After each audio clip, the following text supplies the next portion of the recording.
Hi, my name's Alaina, And my name's Via. and our inquiry project is bullying. The topic we chose was bullying. Bullying is a common wide thing, and the problem is that 65% of people worldwide experience this at least once in their lifetime. Bullying is peers in four different forms: physical, social, cyber, and verbal. Bullying is a common issue. Nowadays, 25 to 35% of youth experience this with bullying every day. For this presentation, the meaning of bullying refers to someone who is being rude, discriminating, and sexist and mean, etc., towards a significant person or group of people. A bullying someone is referring to hurt someone, scar them, or picks on another person on purpose. They often try to feel powerful by putting others down. A bully's actions can be physical, verbal, online, or even through leaving someone out on purpose. What this topic means to us. So, for me, bullying is something that I've experienced firsthand. It was something I struggled with as a child. It's still something I experience from time to time in present day, both online and face to face.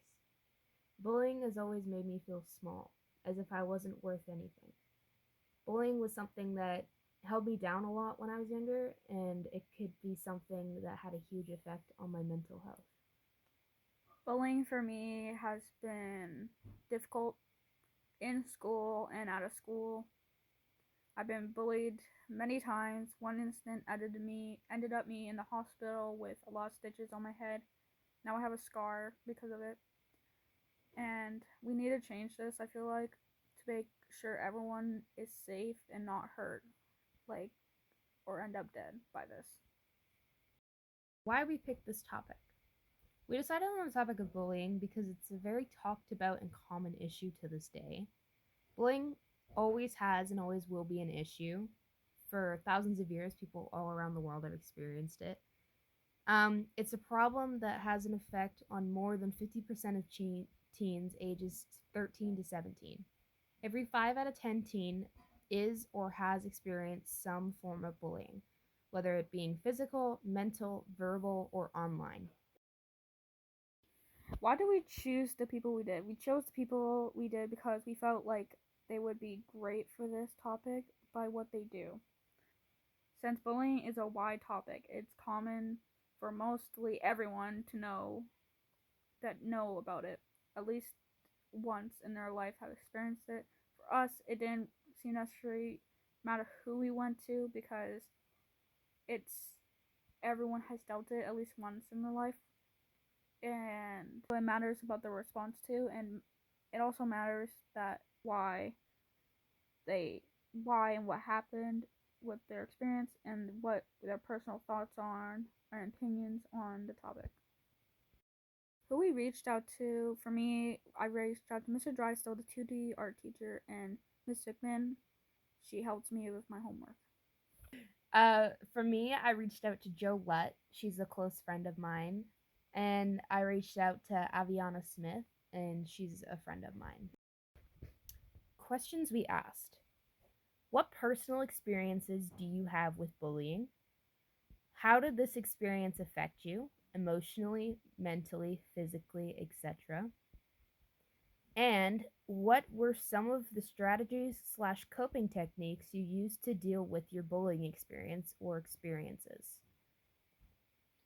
Main question for this was, what can we do to spread awareness / try to prevent bullying? Question 1 responses for me. What personal experiences do you have with bullying? For Joe's experiences were more verbal and physical than online. She would be made fun of for her short hair, clothing, her teeth, etc. And she would have to endure constant laughing at her, along with an additional shove or tripping. She once got bullied so badly that she had to take time off from school, maybe around a month, I would say, because things were getting extremely out of hand. While Joe's experience was more skin to skin and in person, Avi's experience was more personally online, or otherwise known as cyberbullying. She's British, so she would come out as a lesbian a few years ago. And from what she kind of explained to me on the phone, people tended to be a little bit more homophobic over there than we are here in Canada. So when people at her school found out, they started neglecting her or as if discluding her for being different. Most of the comments she got were online under posts she would post like TikToks, Instagram posts, Facebook, etc. They would call her out for liking women, call her homophobic slurs, and even go as far as to make fake accounts just to earn her trust and then expose her. Not only that, but since she's been more masculine than feminine, people would also make fun of her clothes, how she acted like a boy, or that she should just pick a gender.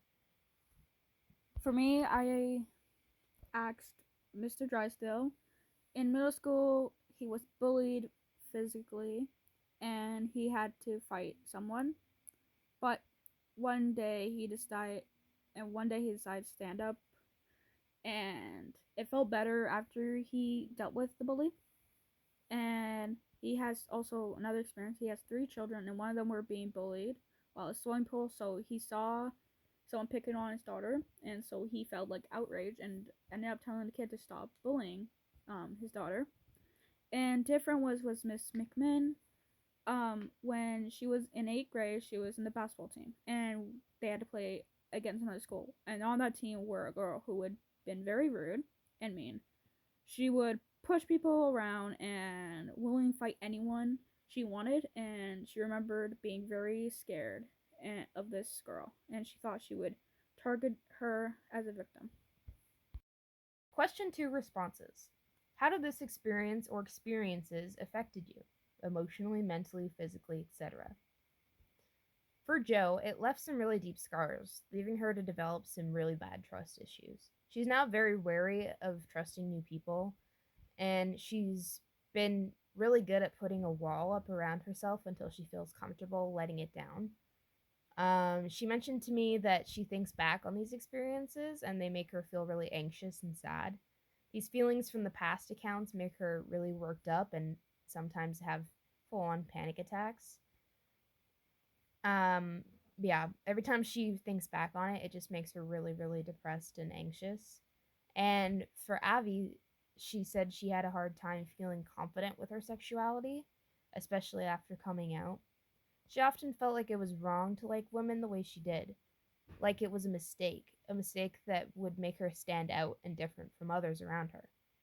Also, it was difficult for Abby to open up to people around her at the fear of being judged or laughed at. For me, standing up for Mr. Drysdale, standing up was very gut taking and scary for him, but he was shaken up afterwards, mind blown that he had actually done it and stand up to his bully. But even if it was scary, it did help the situation to him in the long run. It shows that you are not scared as you seem, he said, and standing up to your bullies, even if it's scary, it helps you become more of a confident person. And for Miss McMinn, she is still talking about the game, and she was scared when she had to play the second half a basketball game, and she had told her coach she wasn't feeling well because she did not want to see the same girl again, and she didn't want to be beaten up, and was very worried. She had feared that it would happen to her, which it never did. Okay, question 3 responses. What were some of the strategies slash coping techniques you used to deal with your bullying experiences? For Joe, she stated that she believed that schools should enforce the effects of school bullying more, putting out the consequences, maybe putting up some posters, but not taking the time properly to explain the after effects. They don't really go over that stuff much in school besides an odd bullying assembly. They don't really express how much it damages them and leaves them deep emotional scars. And I believe she also mentioned that people should start being nicer to each other in general, so it makes everyone feel respected, safe, and included. As for Abby, she said something very similar. Schools should have a bigger influence on spreading awareness about bullying. She also thinks that people should stop picking on each other for negative opinions, especially if they get those opinions from the internet slash online. For me, Mr. Drysdale said if there's a problem, I tend to analyze the situation he would do and try to get out another outcome. And also would try to talk to a parent or teacher or friend or any trusted adult. And he always tries not to be afraid of anything. And for Miss McMinn, still talking about her experience, when she looked back and reflected, she would try to avoid the girl who was threatening her and bullying her, and was trying to lie about this experience with the girl from another team because she did not want to deal with her at all, and she did not, and she felt she didn't want to feel anxious or negative when she got home. Inquiry number 3 for Via. What can we do to spread awareness and try to prevent bullying? For Joe, Joe has mentioned that their school has made an anti-bullying group of people and others to protect themselves from bullies. They have a safe place during lunch and are walking around the halls to make sure everything's in check, and in case anyone also it feels unsafe. Also, they have mentioned the idea of holding small information meetings or assemblies occasionally to educate people on the topic of bullying.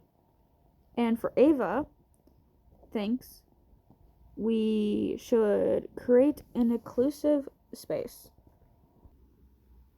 for people to feel safe and valid, like a space at lunch after school, just like Joe. And has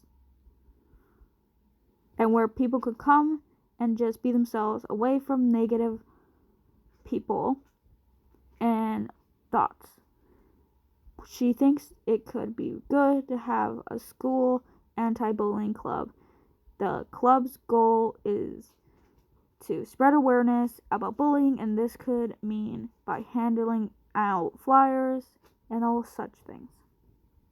For me, Mr. Drysdale said he thinks if you just talk about it more, like Pink Shirt Day, and maybe do it in class or a parent, then yeah, he thinks the best way are those ways. Just to talk about it as much as you can. And for Mystic Men, if if the people if more people talk about openly and about bullying, it would make it easier for everyone about the problem. Like how she could talk how she could have talked to her coach, and she should explain to him how the personal experience affected her. If she did, she could have talked to the other team's coach, and the problem could have been resolved. But in the end, she didn't tell anyone, and always good, and always good to talk to people. She thinks, and when someone has trouble with bullying, and if someone has trouble with bullying, she thinks that you should talk about it openly. Okay, why did we decide to make an inspirational poster? We came up with the idea to make a poster showcasing the topic of bullying to hopefully take a right step in the direction we want to go towards. What we mean by this is that we're trying to inform people of how they can act towards others to prevent themselves from becoming or acting like a bully.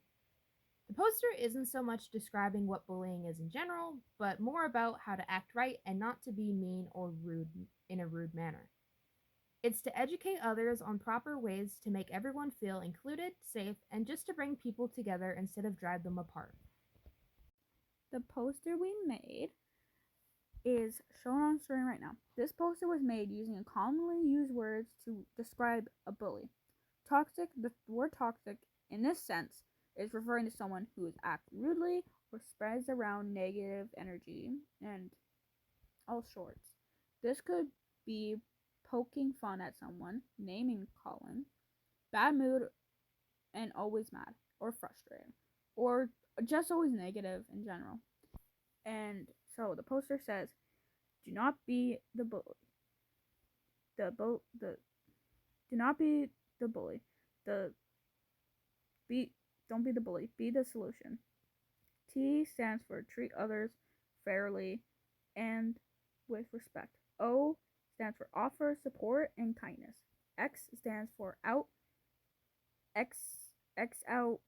What was it? X out cruelty. X out cruelty and negative opinions. I stands for include everyone. C stands for choose to be the bigger person. What does the poster contribute to the topic of spreading awareness and trying to stop bullying? This poster contributes to spreading awareness of bullying because it's a simple and straightforward way to point out the proper ways to not be toxic or a bully. The poster sends a clear message of how to avoid people commenting negative opinions and spreading toxicity around. The good thing about using a poster to spread around information is that it's a positive way to get word around without having to make a big deal out of it. Instead of ordering people to sit through a 2-hour assembly, it's a quick read to educate people on the cause. What are some things we could do or resolve the problem about bullying? Teach everyone about bullying in general.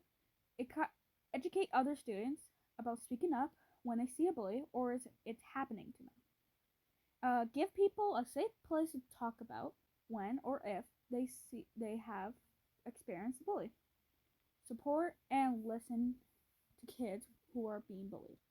Help students who bully others and understand why their behavior is not okay and can hurt people. And give bullies the chance to change, not just punishment. Promote kindness, respect, and include others. And have a clear school rules about bullying and expect kids to follow. Okay. Have a clear school rules about bullying and expect kids to follow them. Create clubs or activities where kids can feel free and welcome to talk about bullying openly. This is the end of our presentation. Thanks for listening!